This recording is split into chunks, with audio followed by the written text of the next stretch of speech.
బ్రహ్మార్పణం బ్రహ్మహవిః బ్రహ్మాగ్నౌ బ్రహ్మణాహుతం బ్రహ్మైవ తేన గంతవ్యం బ్రహ్మకర్మ సమాధినా.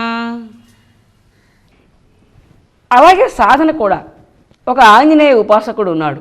కిందటి జన్మలో 80% సాధన చేశాడు అనుకుందాం. ఇంక 20% సాధన కానీ చేసినట్లయితే ఆంజనేయుడు ప్రత్యక్షం అవుతాడు, అతడు సిద్ధి పొందుతాడు. కానీ ఆ 20% సాధన పూర్తి కాక ముందే అతని స్థూల శరీరం శిథిలమైపోయి మరణం ప్రాప్తించింది. మళ్ళీ ఈ జన్మలో ఆ వాసనలు పనిచేస్తూ ఉంటాయి. ఏమిటో మా కుర్రవాడికి ఆంజనేయుడు అంటే చాలా పిచ్చి, మా అబ్బాయి గణపతి భక్తుడు, ఈశ్వరుడు అంటే వీడికి ప్రాణం. ఎలా వచ్చాయి ఈ భావాలన్నీ? అవి పూర్వ వాసనలు, పూర్వ సంస్కారములు అంటాం మనం. అవి బుద్ధి గుహలో నిక్షిప్తమై ఉంటాయి. పూర్వంలో ఆ ఉపాసనలు చేసి ఉంటారు కాబట్టి ఆ వాసనలు ఇప్పుడు మళ్ళీ పనిచేస్తూ ఉంటాయి. దానివల్ల మళ్ళీ ఇప్పుడు కూడా అదే ఉపాసన కంటిన్యూ చేయాలని వాళ్ళకి అనిపిస్తూ ఉంటుందన్నమాట.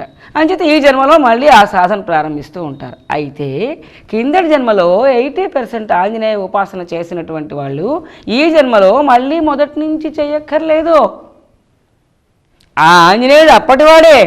ఈ జన్మలో మళ్ళీ కొత్త ఆంజనేయుడు, ఈ జీవుడు మళ్ళీ కొత్తగా ప్రారంభం నుంచి సాధన చేయక్కర్లేదు. ఆ 80% సాధన తదనంతరం మిగిలిన 20% సాధన ఈ జన్మలో పూర్తి చేసేసరికి ఆంజనేయుడు ప్రసన్నం అవ్వచ్చు. అప్పుడు అంటారు కొంతమంది, ఆ అబ్బాయికి చాలా చిన్న కుర్రవాడు కానీ ఆంజనేయుడు ప్రసన్నం అయ్యాడు అంటారు.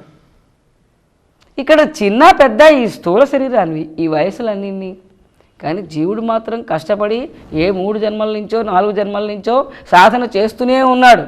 ఈ జన్మలో ప్రారంభ దశలో దర్శనం అయిపోయినట్టుగా మనకు అనిపిస్తున్నది. కానీ 3 జన్మల సాధన చేస్తే 4వ జన్మ ప్రారంభంలో దర్శనం అయింది అని మనం లెక్క వేసుకోవాలి. ప్రారంభంలోనే చిన్న వయసులోనే దర్శన భాగ్యం కలిగింది. ఎంత అదృష్టవంతుడో! ఏమిటి అదృష్టం? 3 జన్మలు చేశాడు వెనకాల సాధన, అలా అనుకోవాలి. అంచేత ఇక్కడ మనం ఇంకొక విషయం గమనించాలి. మనం ఎందుకు మాట్లాడుకుంటున్నాం అంటే, ఇది పూర్వజన్మల్లో మనం చేసినటువంటి సాధన వృధా పోదు. ఈ జన్మలో ఆ కంటిన్యూషన్, ఆ మిగిలిన సాధన మనం ఇప్పుడు చేస్తాం. కానీ మళ్ళీ మొదటి నుంచి ఈ జన్మలో చేయవలసినటువంటి అవసరం లేదు. అందుకే ఇప్పుడు మీరు ఆత్మజ్ఞానం సంపాదించి ముక్తి సాధన చేస్తున్నా, ఒకవేళ ఈ శరీరంతో మీకు ముక్తి లభించకపోయినా ఈ సాధనంతా వృధా పోదు. ఎంతవరకు మీరు సాధన చేశారో, ఎంత జ్ఞానం నేర్చుకున్నారో ఆ తదనంతరం కృషి మరుసటి జన్మలో చేస్తారు. కానీ మళ్ళా ప్రారంభం నుంచి చేయవలసినటువంటి అవసరం లేదు. అందువల్ల ఏ జన్మలోనైనా సరే 1 గంట టైం మిగిలినా, 1 రోజు టైం మిగిలినా, కొన్ని నెలల టైం మిగిలినా దాన్ని సద్వినియోగం చేసుకుని జ్ఞానం సంపాదించడానికి, సాధన చేయడానికి వినియోగించుకోవాలి. ఆ సాధన వృధా పోదు. నెక్స్ట్ జన్మలో దాని తదనంతరం సాధన చేస్తారనమాట. ఈ విషయం మనం గుర్తుపెట్టుకుని సాధనలో మనం టైం వృధా కాకుండా ఉండేటట్టుగా చూసుకోవాలి. తర్వాత భగవంతుడు చాలా దయామయుడు. ఎందుకంటే జీవులన్నీ కూడా అంటే మానవ శరీరం వచ్చే వరకు కూడా ఒకలాగుంటాయి, వచ్చిన తర్వాత ఒకలాగుంటాయి. మానవ శరీరం వచ్చిన తర్వాత ఈ త్రాగిన మైకం లాంటి మైకం అని మాయా ప్రభావానికి మనం ఒక పేరు పెట్టుకున్నాం. ఆ మైకంలో పడిపోయి, మాయా ప్రభావంలో పడిపోయి నేను నా వాళ్ళు చిరకాలం సుఖంగా వర్ధిల్లడానికి కావలసినటువంటి ఏర్పాట్లన్నీ చేసుకోవడానికి ఈ 60 ఏళ్ల జీవితం చాలదు. ఈలోగా శరీరం వదిలేస్తున్నాం. అంటే మనకి ఏమిటి తెలుస్తున్నది?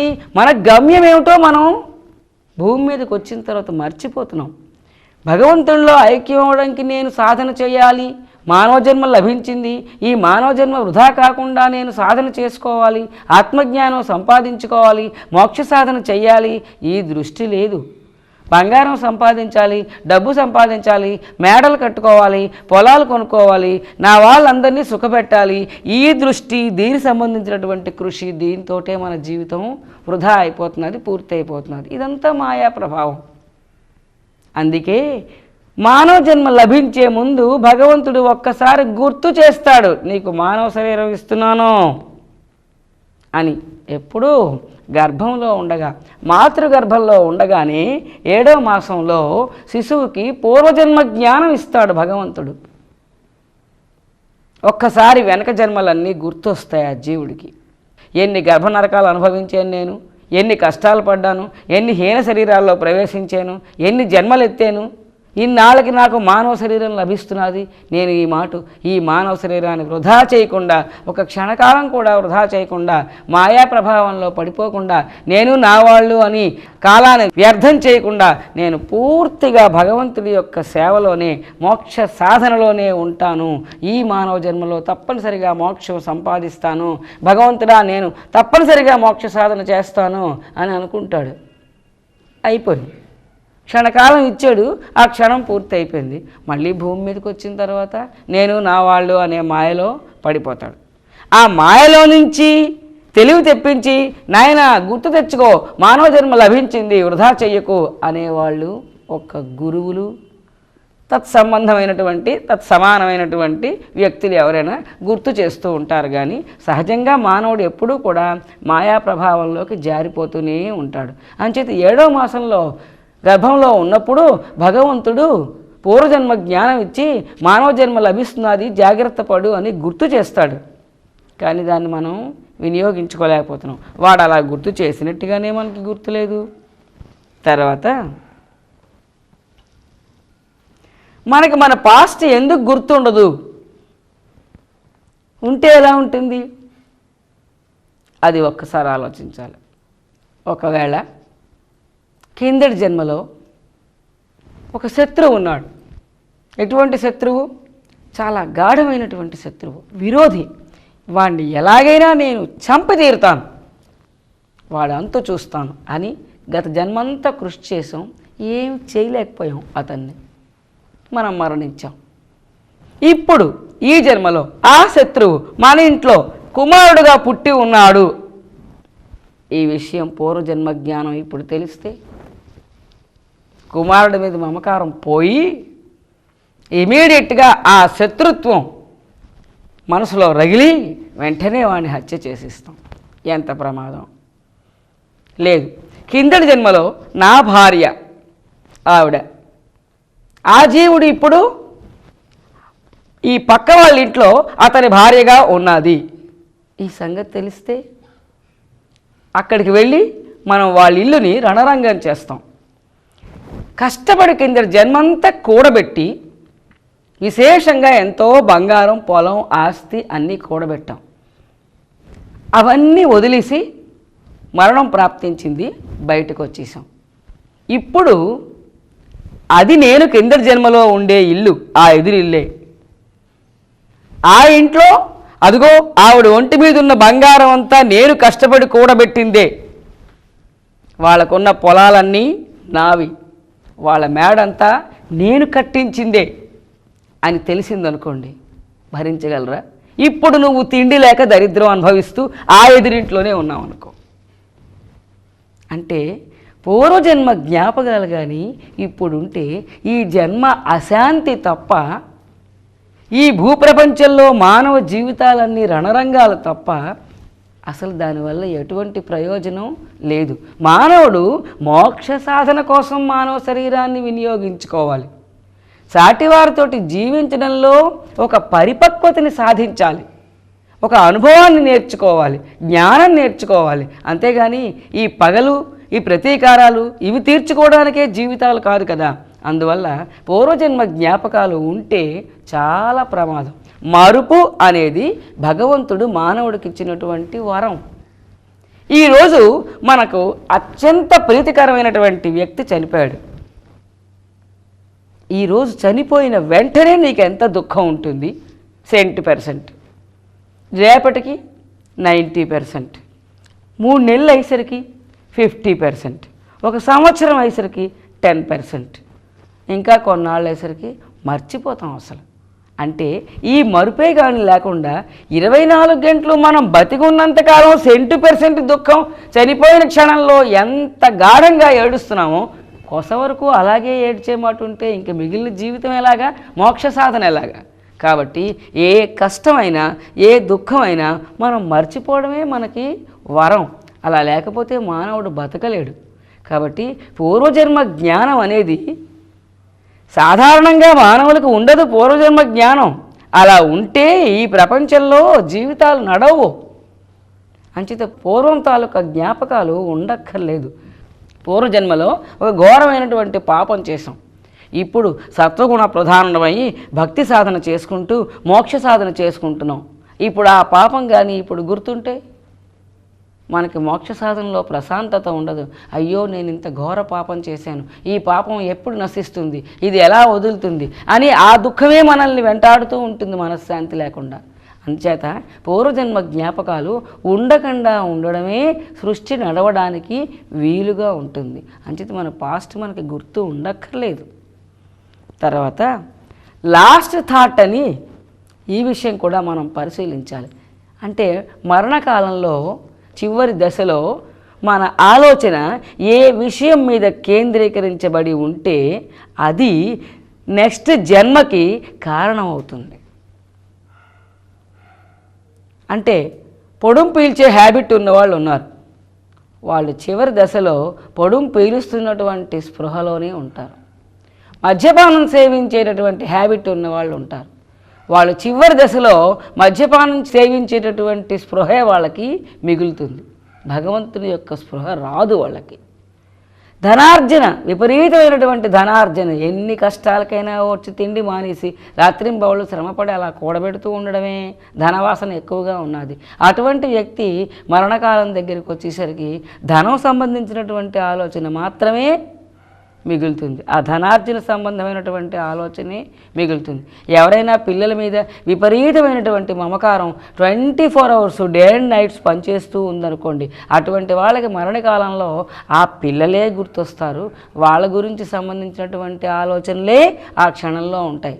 భగవత్ సంబంధమైనటువంటి ఆలోచన రావడం కష్టం. జడభరతుడి కథ ఉన్నది. చివరి దశలో అతడు ముక్తి సాధనలో చివరికి వచ్చేసాడు, మోక్షం పొందడానికి అర్హుడు. కానీ చివరిలో ఒక లేడిని పెంచవలసి వచ్చింది. ఆ లేడిని పెంచడంలో లేడి మీద మమకారం ఏర్పడింది, దానివల్ల అతడికి లేడి జన్మ ప్రాప్తించింది. నెక్స్ట్ అంటే మరణకాలంలో ఆ లేడే స్పృహలో ఉన్నది, దానివల్ల లేడి జన్మ ప్రాప్తించింది.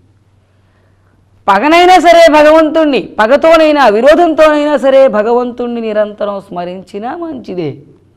కంసుడు లాంటి వాళ్ళు నిరంతరం కృష్ణ పరమాత్మని విరోధంగానైనా సరే అనుక్షణం తలుస్తూనే ఉన్నారు. మరణకాలంలో కృష్ణుని తలుస్తూనే మరణించారు, కృష్ణునిలో ఐక్యమయ్యారు. అంటే మరణకాలంలో మనకి భగవత్ సంబంధమైన థాట్ రావాలి. అది రావాలంటే ఊరికే రాదు. బతుకంతా జీవితం అంతా మనం ఏ భావన ఎక్కువగా అలవాటు చేసుకున్నామో, ఏ భావన మన అభ్యాసంలో ఉన్నదో మనస్సులో, ఆ భావనే చివరి దశలో ప్రాప్తిస్తుంది. దానివల్ల అటువంటి జన్మ మనకి ప్రాప్తిస్తుంది. అందువల్ల ఏం చేయాలి? చివరి థాట్ బాగుండాలి అంటే, మంచి థాట్ ఉండాలి అంటే, భగవత్ సంబంధమైన ఆలోచనే ఉండాలి అంటే, జీవితకాలం అంతా కూడా నిరంతరం భగవత్ సంబంధమైన ఆలోచన ఉంటేనే, ఇది అభ్యాసం చేస్తేనే చివరి దశలో ఆ ఆలోచన మిగులుతుంది. కాబట్టి ప్రతి క్షణం భగవద్భావముతో జీవించడం అనేది అభ్యాసం చెయ్యాలి. అది లేకపోయినట్లయితే చివరిలో భగవద్భావంతో మరణించడం అనేది అది సామాన్య విషయం కాదు. అనీసాడు భగవద్గీతలో, చివరి దశలో నువ్వు మరణకాలంలో నీ భావం నా వైపు ఉంటే నువ్వు నాలో ఐక్యం చెందుతావు అని రైటే, కానీ అది రావద్దు. ఎందుకు బ్రతుకంతా శ్రమపడడం, భగవంతుడిని ఆరాధించి బ్రతుకంతా జీవితకాలం అంతా కూడా భౌతిక సుఖాలతోటి సుఖంగా గడిపేసి ఆ మరణకాలం ఒక్క 2 నిమిషాల సేపు భగవద్ధ్యానం చేసేస్తే భగవంతుడిలో ఐక్యమైపోతాం కదా. ఇప్పటి నుంచి జపం చేయమని ఎవడు చెప్పాడు? ఇప్పటి నుంచి మనం ఏ పేకాట ఆడుతున్నామో ఆ మరణకాలంలో ఆ 2 నిమిషాలు ఆ పేకాట పేక ముక్కలే కనిపిస్తాయి, కానీ అప్పుడు భగవద్ధ్యానం రమ్మనమన్నారు రాదు. అప్పుడు రావాలంటే దాంట్లో అంతరార్థం అది. జీవితకాలం అంతా ఎవరైతే నన్ను ధ్యానిస్తారో వాళ్ళు నాలో ఐక్యం అవుతారని స్టేట్మెంట్ కొట్టలేదు కృష్ణ పరమాత్మ. చాలా నేగ్గా ఆయన ఏమన్నాడు, చివరి 2 క్షణాలు ఎవరు నన్ను తలుచుకుంటారో వాళ్ళు నాలో ఐక్యం అవుతారు అన్నాడు. కానీ ఆ చివరి 2 క్షణాలు అతన్ని తలుచుకోవాలంటే జీవితకాలం అంతా తలుచుకోవాలి అనే విషయం అది అనుభవం మీద కానీ తెలియదు. కాబట్టి జీవితకాలం అంతా కూడా మీరందరూ ఆత్మజ్ఞానాన్ని నేర్చుకుని నేను బ్రహ్మము అంతా బ్రహ్మము జగత్తు బ్రహ్మము అనే భావన అభ్యాసం చేసుకుంటూ ఉంటే అదే భావంతో బ్రహ్మములో ఐక్యము చెందుతూ ఉన్నాను అని మనం శరీరం విడిచిపెట్టాలి. డెఫినెట్గా బ్రహ్మములో ఐక్యం చెందుతారు. అది సృష్టి ధర్మం. వాడిచ్చిన బైలాస్ వాడు ఎదురు తిరగడు. కానీ అది మనకి రావాలంటే మనం అంత కృషి చేయాలన్నమాట. మనకి వైరాగ్యం ఉండాలి. ఈ వాసనలన్నీ వదిలేయాలి. ఈ వస్తువులు, ఈ వ్యక్తులు, నేను, నాది, నా వాళ్ళు, వీళ్ళెవరూ ఆ టైంలో గుర్తు రాకుండా నేను బ్రహ్మములో ఐక్యం చెందుతున్నాను అనే గుర్తు రావాలి. చాలా కష్టమైన పని, కానీ దాని విషయంలో మనం పొరపాటు పడకుండా అభ్యాసం చేయడం మాత్రం చాలా అవసరం.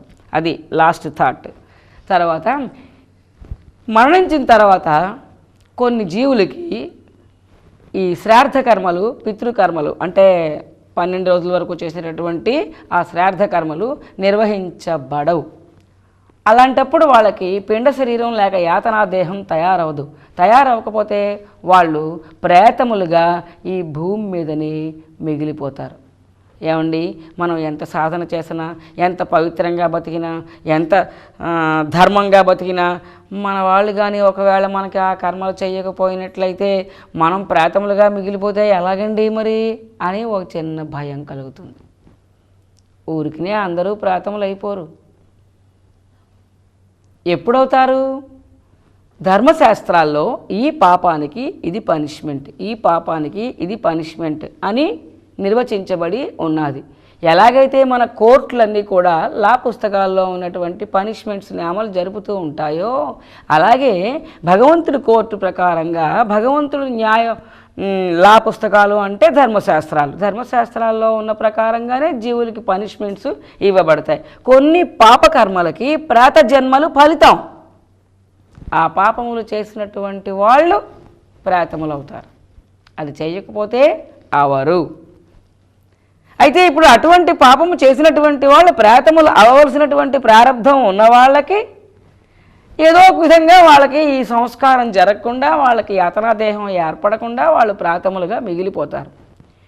ఎంతకాలం ఉంటారో ఆ పాపానికి ఫలితం, ఎంతకాలం వాళ్ళు ప్రేతములుగా ఉండవలసినటువంటి శాస్త్రం రాసిపెట్టి ఉన్నదో ఒక యుగం పాటు ప్రేతముగా ఉండాలి. కల్పాంతం వరకు ప్రేతములుగా ఉండేటటువంటి కర్మలు కూడా ఉన్నాయి. దుష్టకర్మలు కల్పాంతం వరకు ప్రేతములుగా ఉండిపోతారట.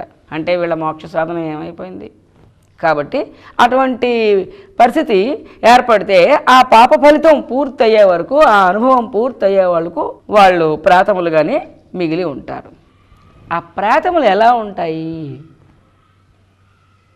ప్రేతములన్నీ కలిపి ప్రేతలోకం అనండి. భూమిదే ఉంటాయి అన్నీ శరీరాలు లేకుండా. మనం షర్టు వేసుకుని దెయ్యాలం అంటే స్థూల శరీరం ధరించిన దెయ్యాలం, అవి షర్టు లేని దెయ్యాలు, వాటికి స్థూల శరీరం లేదు అంతే. మిగతా సెట్ అంతా మంది వాళ్ళది. సూక్ష్మ శరీరం, కారణ శరీరం, బ్రహ్మ చైతన్యం అన్నీ ఒకటి. ఆ ప్రేతములకి జీవితకాలంలో ఎవరైనా మమకారం, ఎవరి మీదైనా, ఏ పిల్లల మీదైనా, బంధువర్గం మీదైనా, ఫ్రెండ్స్ మీదైనా, ఎవరి మీదైనా విపరీతమైన మమకారం ఉంటే అది విడిచిపెట్టుకోలేవు. వాళ్ళకి మెసేజెస్ ఇస్తూ ఉండడం, వార్తలు పంపిస్తూ ఉండడం, అటువంటి పనులు చేస్తూ ఉంటాయి. విపరీతమైన మమకారం ఉందనుకోండి, కుమార్తె మీదో కుమారుడి మీదో, ఆ తల్లి చనిపోయిందనుకోండి, ప్రేతముగా మిగిలిపోయిందనుకోండి, ఆ తల్లి ఆ పిల్లవాడికి కనిపిస్తూ ఉంటుంది. అప్పుడప్పుడు కలలో కనిపించినట్టుగా కనిపిస్తూ ఉంటుందన్నమాట. ఏవైనా ఒక అవసరం వచ్చినప్పుడు, టైం వచ్చినప్పుడు ఏదో ఒక సలహా ఇవ్వడం, అటువంటివన్నీ చేస్తూ ఉంటుంది. మన పూర్వీకులు అంటారు, ఫలానా వాళ్ళు చనిపోయారు కానీ ఇప్పటికి ఒక్కసారి కూడా కనబడలేదు అంటే అర్థం ఏమిటి? వాళ్ళకి ప్రేతత్వం లేదు, వాళ్ళు వెళ్ళిపోయారు, పుణ్యాత్ములు. మా నాయనమ్మ గారు నాకు కనిపించారు కలలో, మా అమ్మగారు నాకు కనిపించారు కలలో అని అంటాం మనం. అది కల కాదు, యథార్థం. ఆ సూక్ష్మ శరీరం నిజంగానే కనిపించిందనమాట. అది స్వప్న జాగ్రత్త లాంటిది. వాళ్ళు కనిపిస్తూ ఉంటారన్నమాట. ఎవరైతే అభిమానస్తులు ఉంటారో వాళ్ళని విడిచిపెట్టలేక వాళ్ళకి కనిపిస్తూ ఉంటారు.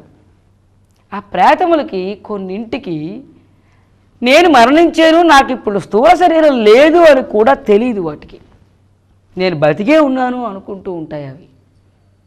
అలా అనుకోవడం వల్ల కూడా వాళ్ళ దగ్గర నేను వాళ్ళకి మంచి చేసి వాళ్ళ తాలూకా అభిమానాన్ని నేను పొందాలి, నా వ్యక్తిత్వాన్ని నిలబెట్టుకోవాలి అని ట్రై చేస్తూ ఉంటాయి. అంటే మన యొక్క అభిమానాన్ని పొందడానికి అవి ప్రయత్నిస్తూ ఉంటాయి కొన్ని ప్రేతములు. తర్వాత కొన్ని ప్రేతములకి ఈ మన మాటలు వినే శక్తి, అలాగే తిరిగి అంటే క్లియర్ ఆడియన్స్, క్లియర్ వాయిన్స్, మనల్ని చూడగలిగే శక్తి, మన మాటలు వినే శక్తి, ఈ శక్తులన్నీ ఉంటాయి.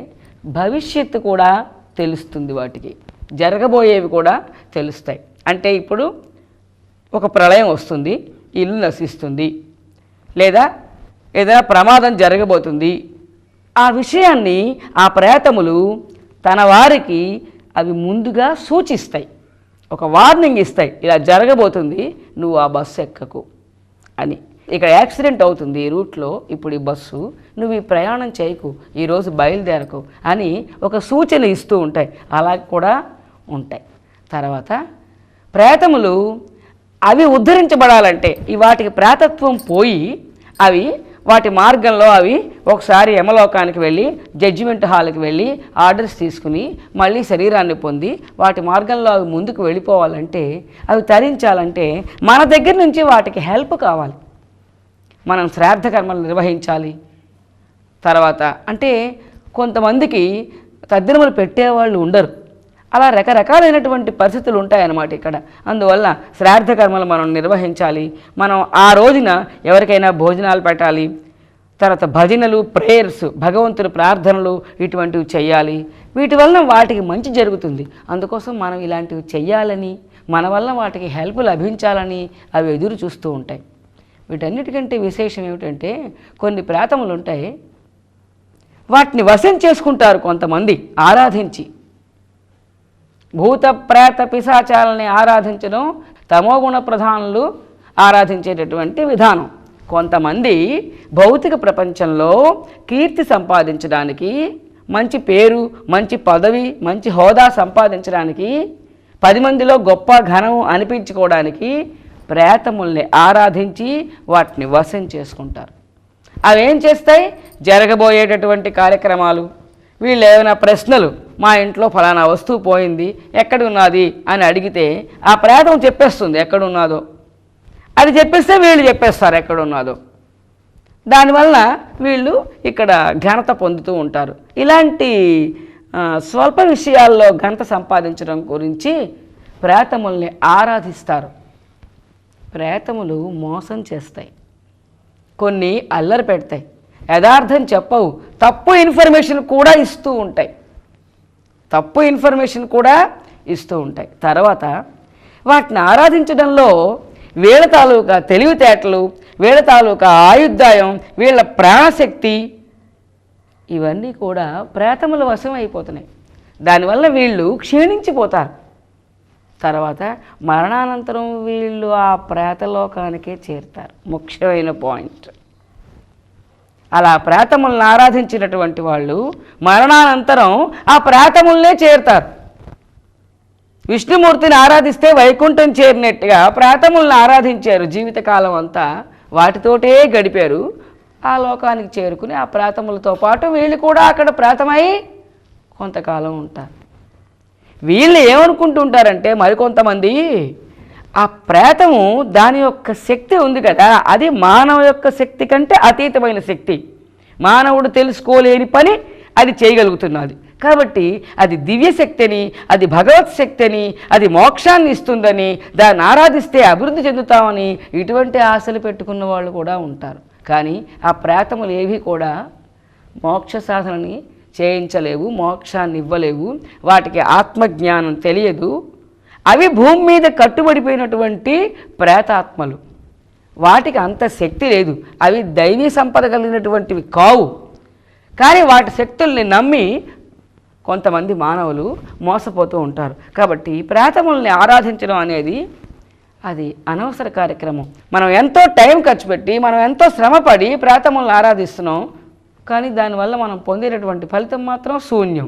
అదే అంత శ్రమ ఏ భగవంతుడినో పట్టుకుని శ్రమపడి ఆరాధిస్తే దానివల్ల మనం సత్ఫలితాన్ని పొందుతాం. కాబట్టి ప్రేతములను ఆరాధించడం అనేది సరి అయినటువంటి విధానం కాదు. ఇది ప్రేతముల గురించి మనం తెలుసుకోవాల్సినటువంటి కొన్ని రహస్యాలు. ఎప్పుడు పోతుందండి ఈ ప్రేతత్వం? వాళ్ళకి ఆ కర్మఫలం, ఆ పనిష్మెంట్ ఎంతకాలం వరకు రాసిపెట్టి ఉన్నదో అంతవరకు వాళ్ళకి ప్రేతత్వం ఉంటుంది. ఒకవేళ వాళ్ళకి ఎవ్వరూ కూడా ఈ కర్మ చేసేటటువంటి వాళ్ళు లేరనుకుందాం, అప్పుడు ఎలా పోతుంది వాళ్ళ ప్రేతత్వం? దానికి సృష్టి ధర్మాల్లో కొన్ని విధానాలు రాసిపెట్టున్నాయి. పుణ్యక్షేత్రాలు గయా, ప్రయాగ, బదరి అటువంటి ప్రదేశాల్లో వాళ్ళకి ఈ పిండ ప్రదానం చేస్తే వాళ్ళ ప్రేతత్వం పోతుంది ఒకటి. అంతేకాకుండా పుష్కరాల్లో కొన్ని నదులకి పుష్కరాలు వస్తాయి 12 సంవత్సరాలకు ఒకసారి. అప్పుడు సమస్త దేవత యొక్క శక్తి అక్కడ నిక్షిప్తమై ఉన్నది. ఆ టైంలో ఆ పుష్కరాల దగ్గర వీళ్ళకి కానీ మనం పిండ ప్రదానం చేసినట్లయితే ఎవరైనా, అప్పుడు కూడా వాళ్ళ ప్రేతత్వం పోతుంది. వీళ్ళకి ఎవరు చేస్తారండి? స్నేహితులు చేయొచ్చు, బంధువులు చేయొచ్చు, ఎవరైనా చేయొచ్చు. అలాంటి పుణ్యక్షేత్రాల్లో, పుష్కరాల్లో ఎవరైనా చేయొచ్చు. ఏమో ఈ ప్రేతానికి ఎవరైనా చేస్తారా? అక్కడ ఒక్కటే రహస్యం, కర్మఫలం లేనిదే ప్రేతత్వం రాదు. ప్రేతత్వం పోయే టైం వచ్చేసరికి ఏ స్నేహితుడైనా పిండం పెట్టేస్తాడు, నీ ప్రేతత్వం పోతుంది. అదొక్కటే ధర్మ సూక్ష్మం. కర్మఫలంలో మన ప్రారంధంలో ప్రేతత్వం ఉంటేనే మనకి ప్రేతత్వం ప్రాప్తిస్తుంది. మనం ఆ పాపం చేస్తేనే, దానికి తగిన పాపం చేస్తేనే మనకి ప్రేతత్వం ప్రాప్తిస్తుంది. ఆ ప్రేతత్వం ఎంతకాలం ఉంటుంది, ఆ కర్మఫలం ఎంతకాలం అనుభవించాలో అంతకాలం ఉండి తీరుతుంది. దాని తదనంతరం ఆ పిండ ప్రదాన కార్యక్రమం జరిగిపోతుంది, శరీరం ప్రాప్తిస్తుంది, ప్రేతజన్మ వదిలేస్తుంది, వాళ్ళు జర్నీ చేసి ముందుకు వెళ్ళిపోతారు. అందువల్ల ప్రేతత్వం వచ్చేస్తుందేమో అని భయపడడం అక్కర్లేదు, ప్రేతత్వం వదలదేమో అని కూడా భయపడక్కర్లేదు. మిగతా పాపాలలాగే అది కూడా పాప ఫలితం, అది టైం వచ్చినప్పుడు అనుభవిస్తారు, టైం తీరిపోయిన తర్వాత వదిలేస్తుంది. కానీ ప్రేతత్వం రాకుండా చూసుకోవాలి. అనేకమైనటువంటి పాప ఫలితాల్లో అది కూడా ఒక ఫలితం. తర్వాత జీవుడు శరీరాన్ని విడిచిపెట్టి వెళ్ళేటప్పుడు ఏ మార్గంగా ఎలాగ వెళ్తాడు అనే విషయాన్ని మనం ఒకసారి పరిశీలిస్తాం.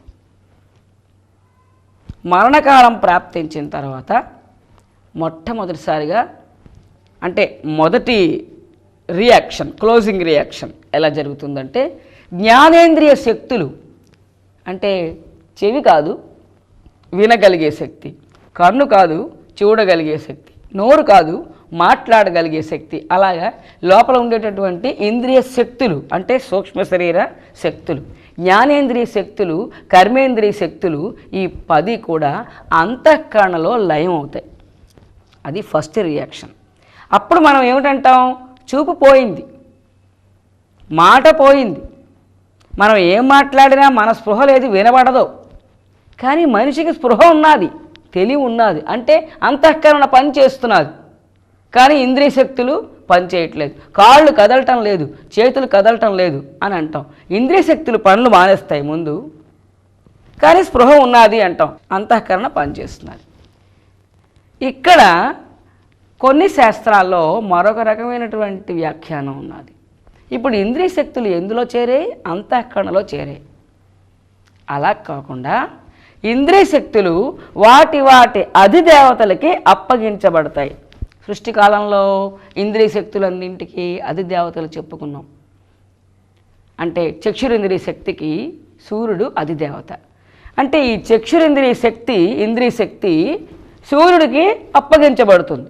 సూర్యుడు తీసుకుంటాడు ఈ శక్తిని, ఇంక వీడికి టైం అయిపోయేసరికి తీసుకుని మరలా ఈ జీవుడు ఏదో శరీరంలో ప్రవేశించి భూత సూక్ష్మములన్నీ శరీరముగా ఫార్మ్ అయ్యే టైంలో ఏ 5వ మాసంలోనో వాళ్ళకి ఇంద్రియ శక్తులు ఇవ్వబడతాయి కదా, అప్పుడు ఆ అధిదేవతలు ఆ శక్తుల్ని వాటి వాటి కర్మఫలాలతో సహా ఈ జన్మలో నీ కన్ను ఏమిటేమిటి చూసింది, సినిమాలు చూసిందా, లేకపోతే అది దేవుణ్ణి చూసిందా, ఏమి చూసింది, ఏమి అనుభవించింది అని ఆ కర్మఫలాలతో సహా ఆ అధిదేవత ఆ ఇంద్రియ శక్తిని నెక్స్ట్ బాడీకి సమర్పిస్తాడు. అలా జరిగినప్పుడే వాళ్ళు అధిదేవతలు అనిపించుకుంటారు. ఇంద్రియ శక్తులు అధిదేవతలకి అప్పగించబడతాయి. అధిదేవతలు నెక్స్ట్ బాడీ ఫార్మేషన్లో మళ్ళీ ఆ ఇంద్రియ శక్తుల్ని అక్కడ ప్రవేశపెడతారు అని ఒక శాస్త్రం. సరే, ఇప్పుడు మనం ఒక పద్ధతిలో వెళుతున్నాం. ఇంద్రియ శక్తులన్నీ అంతఃకరణలో లయమయ్యాయి.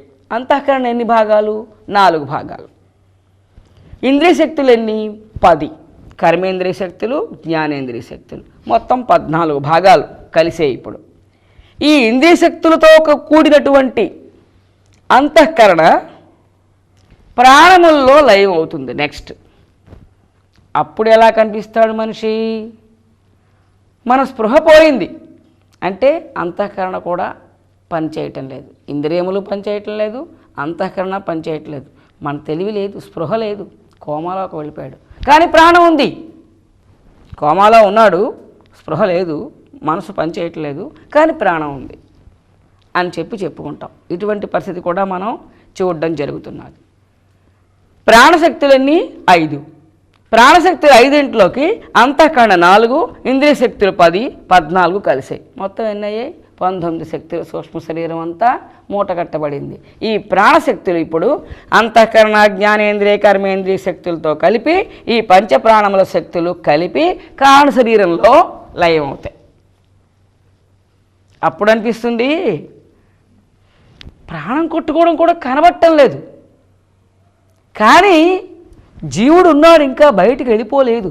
ఇటువంటి కేసులు కూడా కొన్ని ఉంటాయి. అంటే అవిద్యలో కారణ శరీరంలో లయం అయిన వెంటనే వెళ్ళిపోవడం జరుగుతుంది. కొంచెం టైం పడితే జీవుడు ఇంకా ఉన్నాడు లోపల ఎక్కడో, కానీ ప్రాణం కూడా అందటం లేదు అని చెప్పి అనే పరిస్థితి ఉంటుంది. ఇప్పుడు ఆ కారణ శరీరం ఈ పంచప్రాణములు, అంతఃకరణ, జ్ఞానేంద్రియ, కర్మేంద్రియ శక్తులు అంటే సూక్ష్మ శరీర శక్తులు అన్నింటితో కలిపి ఆ కారణ శరీరం ఆ జీవుడితో సహా బయటికి వెళ్ళిపోతుంది. ఇక్కడ ఒక విషయం గమనించాలి. ఎందులోంచి వెళ్తుంది? నాడీ మార్గాల్లో నుంచి వెళ్తుంది.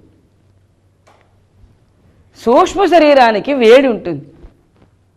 సూక్ష్మ శరీరం తాలూకా వేడే మన శరీరంలో 98.4గా పనిచేస్తున్నారు. సూక్ష్మ శరీరం అంతా కట్టగట్టుకుని ఎప్పుడైతే బయటికి వెళ్ళిపోతుందో బాడీ చల్లబడిపోతుంది. అంటే బాడీలో ఉన్నటువంటి వేడి సూక్ష్మ శరీరాంది, స్థూల శరీరాంది కాదు. అది బయటికి వెళ్ళిపోయిన తర్వాత బాడీ చల్లగా అయిపోతుంది, స్థూల దేహం. ఇంకొక విషయం, కొంతమంది అంటారు ప్రాణం పోయింది అంటారు, మరికొంతమంది అంటారు జీవుడు బయటికి వెళ్ళిపోయాడు అంటారు. ఇందులో ఏది రైట్? ఇప్పుడు మనం పరిశీలించిన విధానం ప్రకారంగా ప్రాణములు మిగతా ఇంద్రియ శక్తులతో కలిసి కారణ శరీరంలో ఐక్యమైతే జీవుడు కారణ శరీరంతో పాటు బయటకు వెళ్తాడు. కాబట్టి జీవుడు ప్రాణములతో పాటు బయటకు వెళ్ళాడు. అంటే ప్రాణములు, జీవుడు రెండు ఒకేసారి బయటకు వెళ్తున్నాయి. కానీ కొంతమంది ప్రాణం పోయింది అంటారు, కొంతమంది జీవుడు వెళ్ళిపోయాడు అంటారు. కానీ రెండు ఎట్ ఏ టైం బయటకు వెళ్తున్నాయి. తర్వాత శరీరంలో ఏ మార్గంలో నుండి అవి బయటికి వెళ్తాయి? ఈ సెట్ అంతా ఏ మార్గంలో నుండి బయటికి వెళ్తుంది? ఇప్పుడు ఈ శరీరం గురించి ఆలోచిస్తే ఇది 9 రంధ్రములు కలిగినటువంటి ఒక పట్టణం.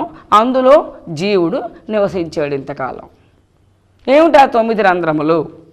కంటి రంధ్రములు 2, చెవి రంధ్రములు 2, ముక్కు రంధ్రములు 2, నోటి కుహరం 1. 7 రంధ్రములు ఇక్కడే ఉన్నాయి.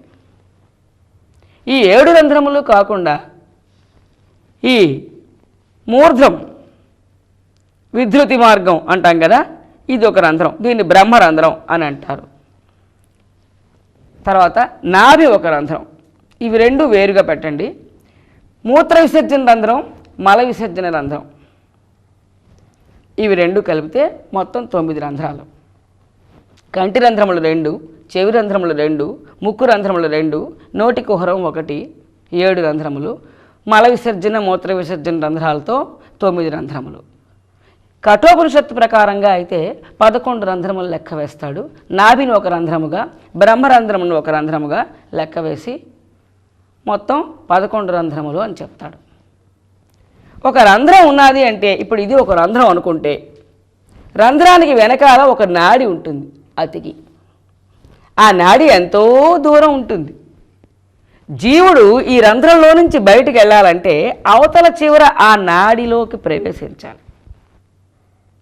దాని రెండవ కొస నుండి నాడీ మార్గంలోనికి ప్రవేశించి ఆ నాడిలో నుంచి ప్రయాణం చేసి శరీరంలో ఆ నాడి ఎంత భాగం తిరిగి ఉంటే అంత భాగం నాడీ మార్గంలో ప్రయాణం చేసి ఈ రంధ్రంలో నుండి బయటికి రావాలి.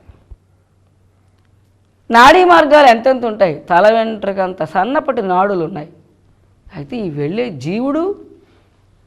జీవుడు కూడా తల వెంట్రుక చివరి భాగంలో బిందువు ఎంత ఉంటుందో, ఇంకా దాన్ని భాగాలు చేస్తే ఎంత ఉంటుందో అంత ఉంటాడు.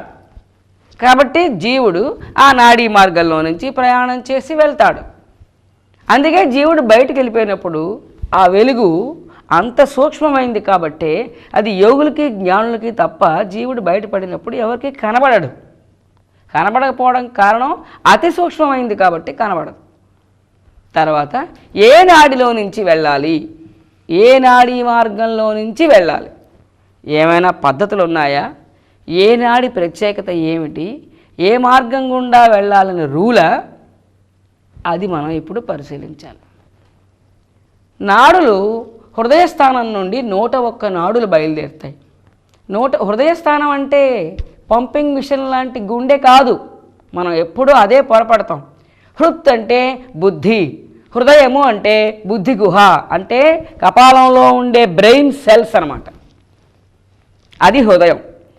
దాని నుండి 101 నాడులు బయలుదేరుతాయి. ఆ 101 నాడుల్లో ఆ ఒక్క నాడి బ్రహ్మరంధ్రానికి కనెక్ట్ అవుతుంది. మిగతా 100 నాడులు కింద భాగాలకు వస్తాయి. కానీ ఈ 100 నాడులు జీవుడు బయటికి వెళ్ళే మార్గాలు కావు. అలా అయితే అనేక మార్గాలు అయిపోతాయి. అన్ని నాడుల్లో నుంచి బయటికి వెళ్ళడానికి లేదు. ఎందుకంటే ఆ నాడుల యొక్క చివర మళ్ళీ రంధ్రం ఉండాలి శరీరంలో నుంచి బయటికి పోవడానికి. ఈ 11 రంధ్రాలు మాత్రమే అవైలబుల్. ఇప్పుడు ఏ రంధ్రం ఏమిటి అనే విషయాన్ని పరిశీలించాలి. మొట్టమొదట బ్రహ్మరంధ్రం గురించి పరిశీలించేద్దాం. బ్రహ్మరంధ్రం నుంచి ఒక నాడి మార్గం ఉన్నది. ఆ నాడీ మార్గం తాలూకా అవతల కొస ఎక్కడ ఉంటుందంటే మూలాధార చక్రం దగ్గర ఉంటుంది. మూలాధార చక్రం అంటే మల విసర్జన మార్గానికి పాయువుకి 2 అంగుళాల మీదుగా ఒక త్రికోణాకారం కలిగినటువంటి ఒక చక్ర స్థానం ఉంటుంది. ఈ చక్రముల గురించి మనం తారక యోగంలో చాలా వివరంగా మాట్లాడుకోవచ్చు. ప్రస్తుతం మాత్రం ఏమీ చెప్పుకోవట్లేదు. ఆ మూలాధార చక్రం దగ్గర మల విసర్జన ద్వారం దగ్గర నుండి బయలుదేరింది ఈ నాడి.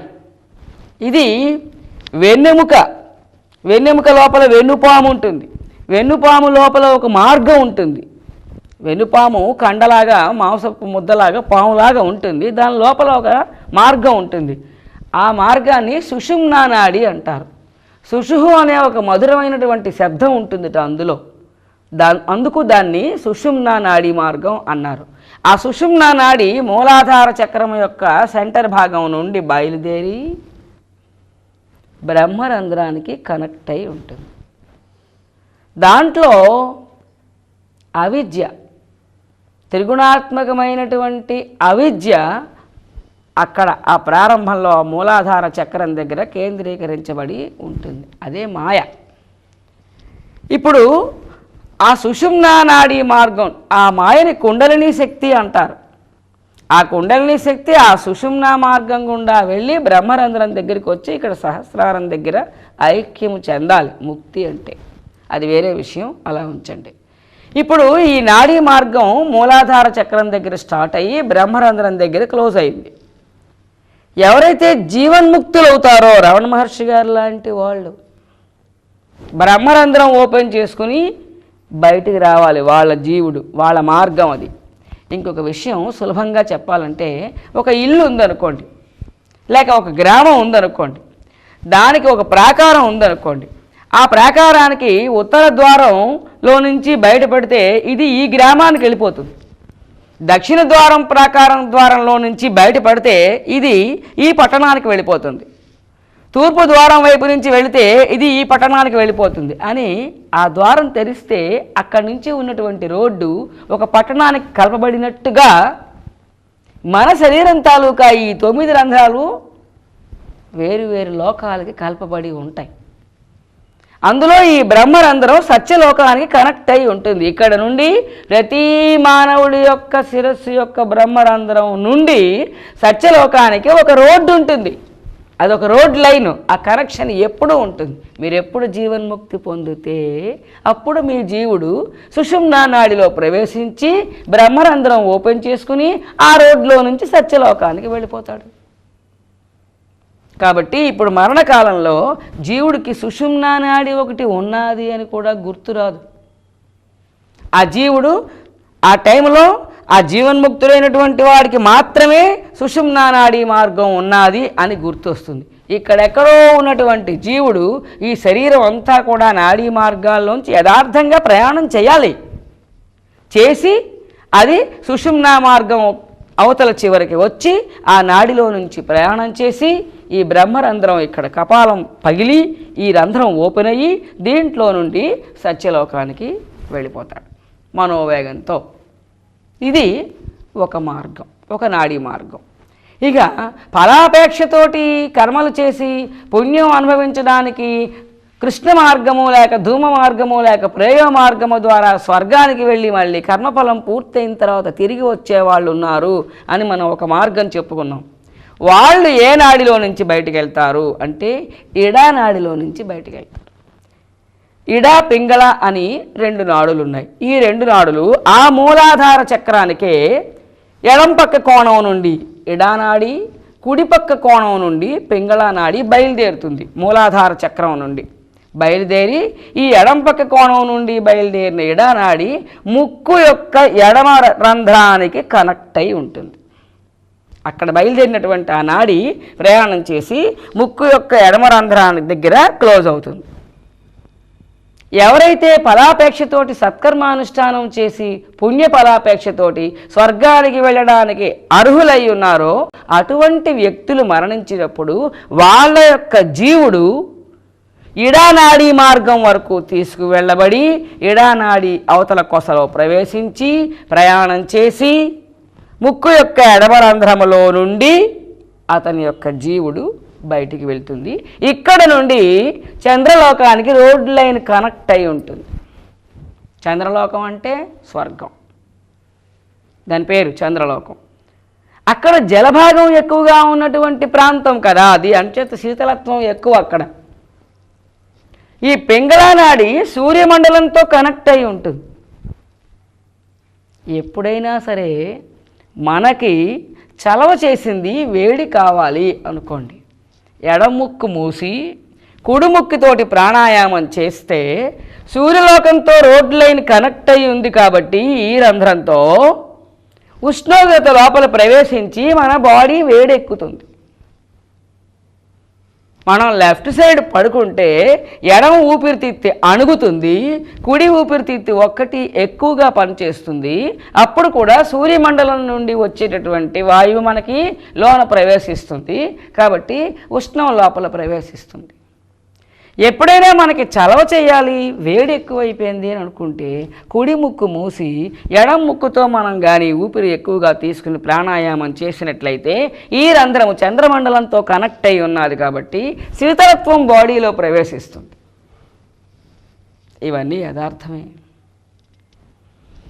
అయితే ఎడం ముక్కు రంధ్రంలో నుండి ఫలాపేక్షతోటి సత్కర్మానుష్ఠానం చేసి స్వర్గానికి వెళ్ళే జీవులు మరణకాలంలో ఈ అంతా మూట కట్టుకున్న తర్వాత ఆ జీవుడు ఇడానాడిలో ప్రవేశపెట్టబడి ఎడమ ముక్కు రంధ్రము ద్వారా బహిర్గతమయ్యి స్వర్గానికి వెళ్ళిపోతాడు. ఉపాసకులైనటువంటి వాళ్ళు, కర్మరహితులైనటువంటి వాళ్ళు వైకుంఠానికి వెళ్తారు అని చెప్పుకున్నాం. వాళ్ళు సూర్యమండలానికి, అక్కడి నుండి చంద్రలోకానికి, అక్కడ నుండి విద్యుత్ మండలానికి వెళ్ళి సత్యలోకానికి వెళ్తారు అని చెప్పుకున్నాం.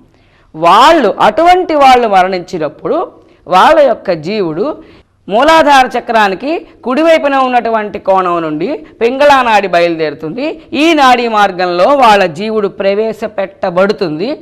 ఆ జీవుడు ఆ నాడీ మార్గంలో ప్రయాణం చేసి కుడి ముక్కు రంధ్రము ద్వారా బహిర్గతమయ్యి సూర్యమండలానికి వెళ్ళిపోతుంది. ఇంతకీ ఇప్పుడు మనం 3 నాడులు మాత్రమే చెప్పుకున్నాం. బ్రహ్మరంధ్రం మార్గం చెప్పుకున్నాం, ఇడానాడీ మార్గం చెప్పుకున్నాం, పింగళా నాడీ మార్గం చెప్పుకున్నాం.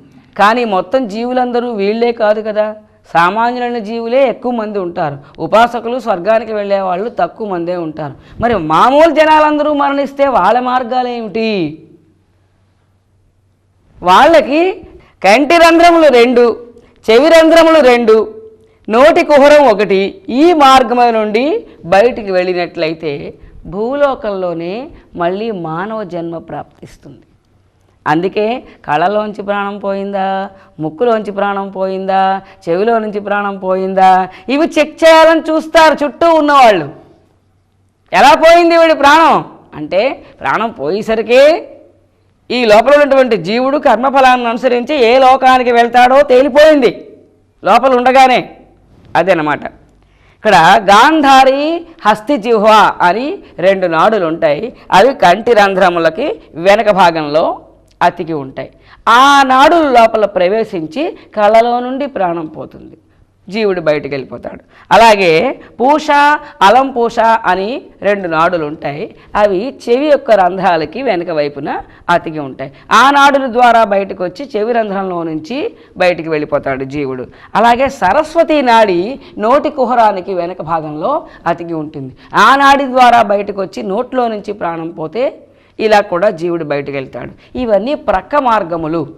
కంటి రంధ్రములు, చెవి రంధ్రములు, నోటి రంధ్రము, ఇవి ప్రక్క మార్గములు. ఈ ప్రక్క మార్గాల్లో నుండి ప్రాణం పోయినట్లయితే మరలా మానవ జన్మ ప్రాప్తిస్తుంది, భూమి మీదనే మళ్ళీ జన్మ ప్రాప్తిస్తుంది అని ఒక గుర్తు. తర్వాత సినీవాలి అని ఒక నాడి, అది మూత్ర విసర్జన ద్వారంతో కనెక్ట్ అయి ఉంటుంది.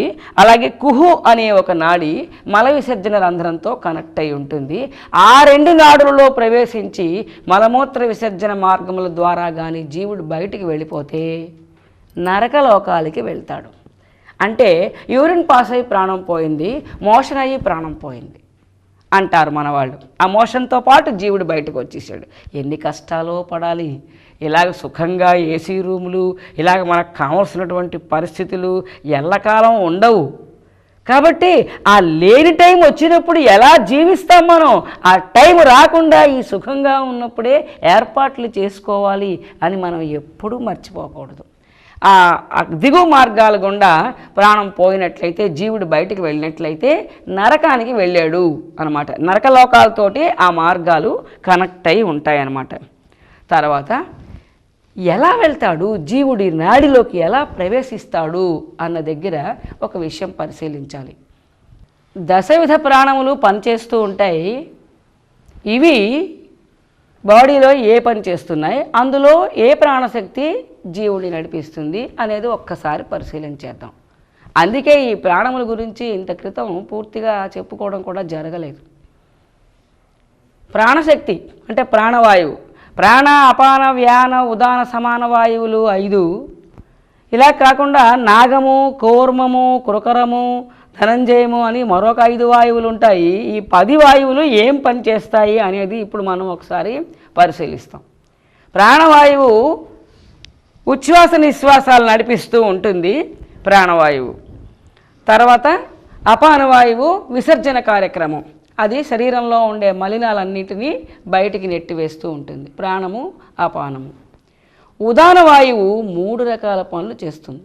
కంఠస్థానంలో ఉండి ఈ దవడలు, ఈ కండరాలు అన్నిటినీ మన మనసులో ఉండే భావానికి అనుగుణంగా కదిలించి మన మనసులో ఉన్న భావానికి సరిపడినట్టుగా భాష మాట్లాడడానికి వీలుగా చేస్తున్నది ఉదాన వాయువు. అసలు ఏమిటి ఆ మిషనరీ ఏమిటి, దాని ఏర్పాటు ఏమిటి, అది తయారు చేసిన భగవంతుడు ఎంత గొప్పవాడు. సృష్టి రహస్యం పరిశీలిస్తే భగవతత్వం ఎంత ఘనమైందో తెలుస్తుంది. తర్వాత నిద్రలోకి వెళ్ళిపోయినప్పుడు, గాఢ సుషుప్తిలోకి వెళ్ళిపోయినప్పుడు ఇంద్రియ శక్తులన్నింటినీ బాహ్య ప్రపంచక విషయముల నుండి విడదీసిస్తుంది. మళ్ళీ జాగ్రత్త అవస్థలోకి వచ్చినప్పుడు ఇంద్రియ శక్తుల్ని మళ్ళీ ప్రపంచక విషయాలతో కనెక్ట్ చేస్తుంది. బీడి జాగ్రత్త మాట్లాడుకున్నప్పుడు ఈ కనెక్షన్ ఇవ్వడానికి పట్టినటువంటి టైం వలన అక్కడ జాగ్రత్త అవస్థ స్టార్ట్ అవ్వడానికి సుషుప్తి నుండి క్లోజ్ అయిన తర్వాత చిన్న గ్యాప్ వస్తుందని చెప్పుకున్నాం. అదే బీడి జాగ్రత్త అని. ఆ కనెక్షన్ ఇచ్చేది ఎవరు? ఉదాన వాయువు. 3వ పని ఏమిటి అంటే జీవుడిని ఏ నాడీ మార్గంలో నుంచి పంపాలో ఆ నాడి తాలూకా చివర ఎక్కడున్నదో అటువైపు డ్రైవ్ చేస్తుంది, అటువైపు తోలుతుంది, జీవుణ్ణి నడిపించి ఆ నాడీ మార్గంలో వాడిని ప్రవేశపెట్టి బయటికి పంపిస్తుంది. వాయువు ప్రెషర్ లేదే బాడీలో ఏ పదార్థం కూడా కదలదు. ఒక రబ్బర్ గొట్టం ఉందండి, రబ్బర్ గొట్టంలో నీళ్లు పోసాం, ఆ నీళ్లు ఎందుకు కదలాలి? రబ్బర్ గొట్టంలో గాలి ఉంది, ఆ గాలి ఎందుకు కదలాలి? దాంట్లో ఘన పదార్థం ఏదైనా వేసాం, అది ఎందుకు కదలాలి? అది కదలాలి అంటే ఒక గతిశక్తి పనిచేయాలి. ఆ శక్తి ఏది అంటే వాయువు తాలూకా ప్రెషర్. మన బాడీలో 10 రకాల వాయువులు వాటి ప్రెషర్స్ పనిచేస్తూ ఉంటేనే రక్తం ప్రసరిస్తున్నది, ఆహారం అన్ని చోట్లకి వెళ్తున్నది. అలాగే ఏ వస్తువైనా సరే సంచరించడానికి బాడీలో ఈ సంచార కార్యక్రమం జరగాలంటే అది ప్రాణశక్తి వలన, అంటే వాయువుల సంచారం వల్లనే జరుగుతుంది. కాబట్టి ఉదాన వాయువు జీవుణ్ణి శరీరంలో ఎక్కడున్నా అతన్ని ఏ నాడీ మార్గంలోకి ప్రవేశపెట్టాలో, ఏ లోకానికి పంపాలో దానికి తగిన నాడీ మార్గం వైపు నడిపించి ఆ నాడిలోకి ప్రవేశపెట్టేది ఉదాన వాయువు. ఇక్కడ మనం అంటే ఇది ఎంత నమ్మకం ఒకటి కలగాలి కదా. ప్రశ్నోపనిషత్తులో చెప్తాడనమాట, అధైకయోర్ధ్వ ఉదానః పుణ్యేన పుణ్యం లోకం నయతి పాపేన పాపముభాభ్యామేవ మనుష్యలోకం అని ప్రశ్నోపనిషత్తులో చెప్తారనమాట. ఉదాన వాయువు ఊర్ధ్వగమనము కలిగినటువంటిది అయి అది జీవుణ్ణి ఏ లోకాలకి పంపాలో ఆ నాడీ మార్గంలోనికి అటువైపు నడిపించి దాంట్లో ప్రవేశపెడుతుంది. అంటే పుణ్యకర్మలు చేసినటువంటి వాళ్ళని ఊర్ధ్వలోకాలకి పంపించే నాడీ మార్గంలోకి, పాపకర్మలు చేసినటువంటి వాళ్ళని అధోలోకాలకి పంపించే నాడీ మార్గంలోకి, పుణ్యపాపముల మిశ్రపరిచయం ఉన్నటువంటి వాళ్ళని భూలోకానికి పంపించి అటువైపు ప్రక్క మార్గాల వైపు నాడీ మార్గాల్లోకి ప్రవేశపెడుతుంది అని చెప్పి ప్రాణ, అపాన, ఉదాన. వ్యానవాయువు శరీరంలో చాలా భాగాల్లో, అనేక భాగాల్లో నిండి ఉంటుంది. అది హీట్ కండిషనింగ్ అంటే ఏమిటి? బయట వాతావరణం వేడిగా ఉన్నా మన బాడీ వేడెక్కిపోయి 98.4 దాటిపోదు. బయట వాతావరణం చల్లగా ఉన్నా మన బాడీ హీట్ తగ్గిపోయి మనం 98.4 కంటే తగ్గిపోము. ఆ హీట్ అలా ఎప్పుడూ సమస్థితిలో ఉండేటట్టుగా ఆ మెయింటెనెన్స్ చేసేది వ్యానవాయువు. తర్వాత సమాన వాయువు నాభిస్థానంలో ఉండి మనం భుజించినటువంటి ఆహారం జీర్ణమైన తర్వాత అన్ని జీవకణాలకి సరఫరా చేస్తుంది సమాన వాయువు. ప్రాణ, అపాన, ఉదాన, వ్యాన, సమాన వాయువులు. ఇవి కాకుండా కూర్మము అనేటటువంటి వాయువు కంటి రెప్పలు తెరవడం, మూయడం అనే పని చేస్తుంది. ఇది మనం అంటే ఎప్పుడు కావాలంటే అప్పుడు వెలుగు ఎక్కువైనప్పుడు కళ్ళు మూస్తాం, ఏదైనా గాలి వస్తున్నదంటే కళ్ళు మూస్తాం, అలాగే కావాలనుకున్నప్పుడు కళ్ళు మూస్తూ ఉంటాం, తెరుస్తూ ఉంటాం. ఈ రెప్పలు మూసి తెరిచే కార్యక్రమం అది కూర్మం అనేటటువంటి వాయువు చేస్తుంది. నాగము అనే వాయువు త్రేన్పు తెప్పిస్తుంది అనమాట. కృకరము అనే వాయువు తుమ్ము తెప్పిస్తుంది. దేవదత్తము అనేటటువంటి వాయువు ఆవులింతను తెప్పిస్తుంది. ధనంజయం అనేటువంటి వాయువు మనిషి మరణించిన తర్వాత కూడా శరీరం ఉబ్బి ఉండేటట్టుగా లోపల ఇంకా కొంతసేపు ఉంటుంది.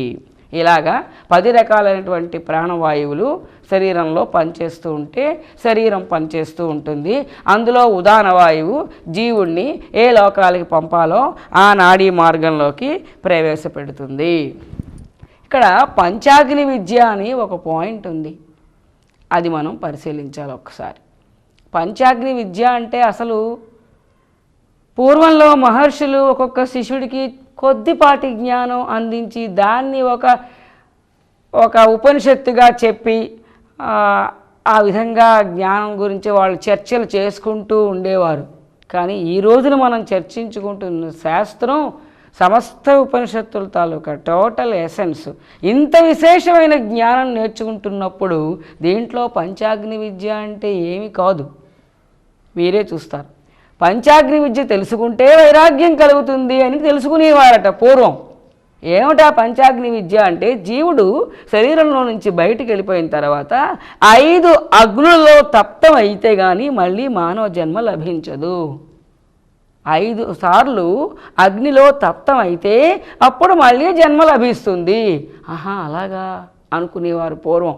ఏమిటా 5 అగ్నులు అంటే స్వర్గం ఒక అగ్ని. ఓహో, చాలా బాగుంది. రెండోది ఆకాశం, మేఘంలో ఉండిపోతాడు కదా జీవుడు కొంతకాలం, అది రెండవ అగ్ని. తర్వాత భూమి, జలముతో పాటు భూమిలో చేరుతాడు కదా, ఆ భూమిలో కొంతకాలం ఉండిపోతాడు కదా, అది మూడవ అగ్ని. అలాగే పురుష గర్భంలో కొంతకాలం ఉంటే అది 4వ అగ్ని, స్త్రీ గర్భంలో కొంతకాలం ఉంటే అది 5వ అగ్ని. ఈ విధంగా 5 అగ్నుల్లో తప్తం అయితే కానీ జీవుడికి శరీరం ప్రాప్తించదు. ఈ మాత్రమేమిటి, జీవుడు ఎన్ని కష్టాలు పడతాడో మనం 3 రోజుల నుంచి నేర్చుకుంటూనే ఉన్నాం. అంచేత పంచాగ్ని విద్య చాలదు, మనం చాలా విద్య నేర్చుకున్నాం.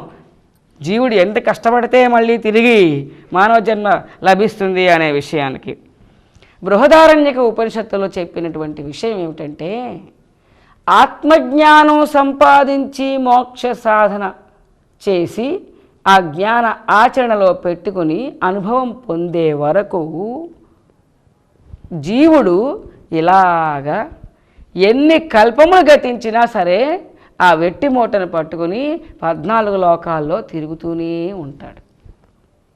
పుణ్యం చేశాడు, ఊర్ధ్వలోకాలకు వెళ్ళాడు, పాపం చేశాడు, నరకలోకాలకు వెళ్తాడు, మళ్ళీ మీదకి వస్తూ ఉంటాడు, మళ్ళీ కిందకు దిగుతూ ఉంటాడు, మధ్యరకంగా ఉన్నప్పుడు మానవ దేహాలు అనుభవిస్తూ ఉంటాడు. మొత్తానికి 14 లోకాల్లో ఏదో ఒక బాడీలో శరీరం ధరించి అలా ఉంటూ ఉంటాడు, ఏదో ఒక బాడీలో, లేదా బాడీలోంచి బయటకు వస్తే వెట్టి మూటను పట్టుకుని తిరుగుతూ ఉంటాడు. కానీ 14 లోకాల్లో అలా సంచరిస్తూనే ఉంటాడు ఆ మూట పట్టుకొని. ఎప్పటి వరకు? ఆత్మజ్ఞానం లభించే వరకు. ఆత్మజ్ఞానం జీవుడి తాలూకా యాత్రకి క్లోజింగ్ పాయింట్ అన్నమాట. తర్వాత ఇంత చరిత్ర నేర్చుకున్నాం మనం. ఎంత చరిత్ర? జీవుడు యాత్ర ఎన్ని కోట్ల కల్పములో అలాగ తిరుగుతూనే ఉంటాడు, శరీరాలు ధరిస్తూ ఉంటాడు, విడిచిపెడుతూ ఉంటాడు. అలా శరీరంలో ఉన్నప్పటి విషయాలు, శరీరంలో నుంచి బయటకు వచ్చినప్పటి విషయాలు, జీవయాత్ర అని అనేక విశేషాలు, అనేక వివరాలు తెలుసుకున్నాం.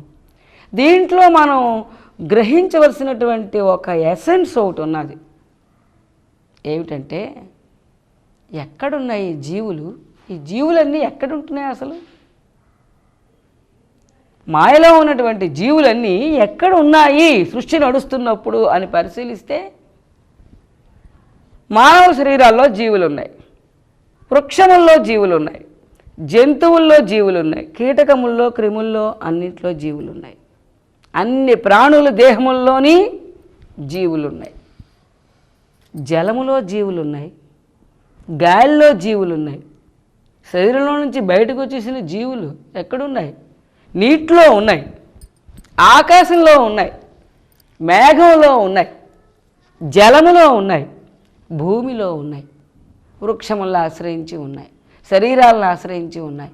అసలు ఒక వృక్షాన్ని ఆశ్రయించి ఎన్ని జీవులు ఉన్నాయి అని అంటే లెక్క పెట్టగలరండి? ఒక మర్రి వృక్షం తీసుకోండి, బయటనే బోల్డిన్ని జీవులు ఉంటాయి. ఎన్నో జంతువులు, ఎన్నో పక్షులు, ఎన్నో కీటకములు, ఎన్నో క్రిములు, చీమలు లాంటివి కూడా లెక్క పెట్టుకుంటూ పోతే ఆ చెట్టుని ఆశ్రయించుకుని పైన సంచరిస్తున్న జీవులే అనేకం ఉంటాయి. అలా కాకుండా వృక్షము లోపల ప్రవేశించిన జీవులు చాలా ఉంటాయి. వృక్షము తాలూకా ప్రధానమైన జీవుడు ఉంటాడు. మన బాడీలో నేను అంటున్న జీవుడు కాకుండా మన పేగుల్లో ఎన్ని బాక్టీరియాలు ఉన్నాయి, మన శరీరంలో ఎన్ని రవకారక సూక్ష్మజీవులు ఉన్నాయి. అలా చూసుకుంటే చర్మం మీదన, శరీరం లోపల, మన రక్తంలో అనేకమైనటువంటి జీవులు మన శరీరాన్ని ఆశ్రయించి కూడా ఉన్నాయి. మిత్రజీవులు ఉంటాయి, శత్రుజీవులు ఉంటాయి, శరీరాన్ని ఆశ్రయించుకుని లోపల ప్రవేశించి మన జీవుడు కాకుండా. అలాగే గాలిలో జీవులు, నీటిలో జీవులు, భూమి మీద జీవులు, జంతువులు, పక్షులు, వృక్షాలు, దేహములు అన్నింటిలో జీవులు. ఇంకొక విషయం పరిశీలించండి. రోడ్డు మీద జనాభా ఎక్కడి వాళ్ళండి అంటే, షాపుల్లోకి వెళ్ళేవాళ్ళు, షాపుల్లోంచి బయటకు వచ్చిన వాళ్ళు, ఇళ్లల్లోకి వెళ్ళిపోయేవాళ్ళు, ఇంటికి వెళ్ళిపోతున్న వాళ్ళు, ఇంట్లో నుంచి బయటకు వస్తున్న వాళ్ళు. ఈ 4 కాకుండా అసలు ఈ రోడ్డు కోసం రాలేదు వాళ్ళు. ఆ ఊరు నుంచి ఈ ఊరు వెళ్ళిపోతూ మధ్యలో ఈ రోడ్లోంచి వెళ్ళిపోతున్నారు. మొత్తానికి రోడ్డు నిండా జనమే. అలాగా ఒక భువర్లోకం తీసుకోండి. మరణించినటువంటి జీవులు పైలోకాలకి వెళ్తున్నాయి. అంటే భువర్లోకానికి కొరకే వెళ్ళినటువంటి జీవులు కొన్ని, భువర్లోకంలో సృష్టి టైం నుంచి నివసించే జీవులు కొన్ని, పైలోకం నుంచి భువర్లోకం ద్వారా కింది లోకానికి వచ్చేస్తున్నటువంటి జీవులు కొన్ని. అలాగే సువర్లోకం తీసుకోండి. సువర్లోకంలో స్వతహాగా ఉండే జీవులు కొన్ని. భూలోకం నుండి కానీ భువర్లోకం నుండి కానీ సువర్లోకానికి వెళ్ళినటువంటి విజిటర్ జీవులు కొన్ని. పైలోకాల నుండి సువర్లోకానికి వచ్చిన జీవులు కొన్ని. అసలు పైలోకం నుండి భూలోకానికి వస్తూ మార్గమధ్యంలో సువర్లోకంలో నుంచి వచ్చిన జీవులు కొన్ని. కింద లోకం నుండి సత్యలోకానికి వెళ్ళిపోతూ మార్గమధ్యంలో సువర్లోకం నుండి వెళ్ళిపోయే జీవులు కొన్ని. ఇలాగ అన్ని లోకాల్లోని అందులో ఉండే జీవులు, ఆ లోకానికి వచ్చే జీవులు, ఆ లోకం నుండి వెళ్ళిపోయే జీవులు, ఆ లోకం ద్వారా వెళ్ళిపోతూ ఉన్న జీవులు. అంటే అసలు మొత్తం ఈ 14 లోకాల ఏరియా ఏదైతే 1/4 బ్రహ్మం ఉన్నదో అదంతా జీవమయం కదా. అన్ని లోకాల్లోని జీవులే. ఆ జీవులు ఎప్పుడూ అలా సంచరిస్తూనే ఉంటాయి. కిందకి దిగుతున్నాయి, మీదకి వెళ్తున్నాయి, కిందకి దిగుతున్నాయి, మీదకి వెళ్తున్నాయి, వెట్టి మూట పట్టుకొని. చూడడానికి మనకు నేత్రాలు లేవు, కానీ మనకు కనిపిస్తే మాత్రం అబ్బా ఇన్ని జీవులా అనుకుంటాం మనం. జీవులంటే ఎవరు? పరబ్రహ్మ చైతన్యం సాక్షాత్తు కదా. జీవుడు అంటే ఎవరు? సాక్షాత్తు పరబ్రహ్మ చైతన్యంలో ఒక అంశ. పెద్ద భోగిమంట కాకుండా దాంట్లో చిన్న నిప్పురవ్వ. అయితే ఈ జగమంతా జీవమయం, జగమంతా బ్రహ్మమయం.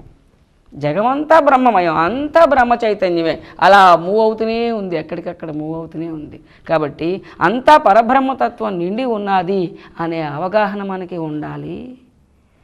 ఈ లెసన్ నేర్చుకున్నందువల్ల మనం మాయలో పడిపోయి ఈ జన్మ వృధా చేయకుండా మన గమ్యాన్ని, మనలో ఉన్న జీవుడి తాలూకా గమ్యాన్ని మనం మరిచిపోకూడదు. మనం భగవంతుల్లో ఐక్యం అవడానికి చేయవలసినటువంటి సాధన ఏదో మనం చెయ్యాలి. జ్ఞానాన్ని పొందాలి, మానవ జన్మ కావాలి. అవి రెండూ ప్రాప్తించాయి. కాబట్టి దాన్ని సద్వినియోగపరుచుకుని ఈ జన్మలోనే మనం ముక్తి పొందడానికి ప్రయత్నం చేయాలి. బ్రహ్మార్పణం బ్రహ్మవిః బ్రహ్మాగ్నౌ బ్రహ్మణాహుతం బ్రహ్మైవ తేన గంతవ్యం బ్రహ్మకర్మ సమాధినా.